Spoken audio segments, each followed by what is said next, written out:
नमस्कार. आजच्या एका नवीन व्हिडिओमध्ये तुम्हा सगळ्यांचे स्वागत आहे. तर लग्नघरामध्ये येऊन नवरदेवालाच किन्नरांनी पळवून नेले. शेवटी पोलीस ठाण्यात झाला मोठा खुलासा. लग्नाच्या घरात किन्नरांनी येऊन गोंधळ घातल्याचा प्रकार उत्तर प्रदेशातील दोईमध्ये घडला. या घरात लग्नाची तयारी सुरू होती. दरम्यान घरात किन्नरांनी येऊन गोंधळ घातला आणि नवरदेवाला तेथून पळवून नेले. पोलिसांनी या प्रकरणात तपास केल्यानंतर वेगळीच बाब समोर आली. मिळालेल्या माहितीनुसार हा तरुण यापूर्वी किन्नरासोबतच राहत होता. काही दिवसांपूर्वी त्याच्या नातेवाईकांनी त्याला लग्नासाठी घरी बोलवलं होतं. त्यानंतर किन्नर त्याला घेण्यासाठी घरी पोचले. यापैकी एका किन्नराने तरुणाविरोधात शारीरिक शोषण, मारहाण आणि अन्य आरोप केले आहेत. पोलिसांचं म्हणणं आहे की दोन्ही पक्षाच्या लोकांना पोलीस ठाण्यात बोलवण्यात आलं आहे, मात्र अद्याप कोणीच आलेले नाही.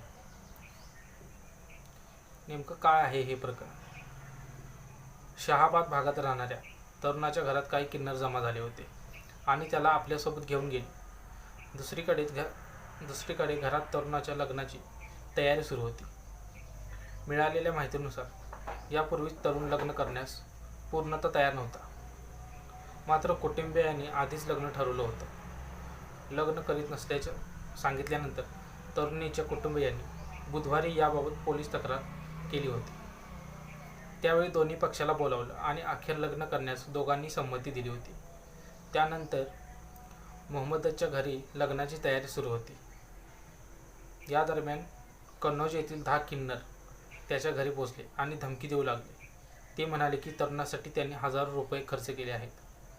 त्याशिवाय यापैकी एका किन्नराने तरुणासोबत आधीच लग्न केल्याचा खुलासा केला. त्यानंतर तरुणही किन्नरासोबत निघून गेला. यानंतर मात्र एका किन्नराने तरुणाविरोधात पोलीस ठाण्यात शारीरिक शोषण, मारहाण आणि लूट केल्याचा आरोप केला आहे. सध्या पोलीस या प्रकरणात तपास करीत आहेत.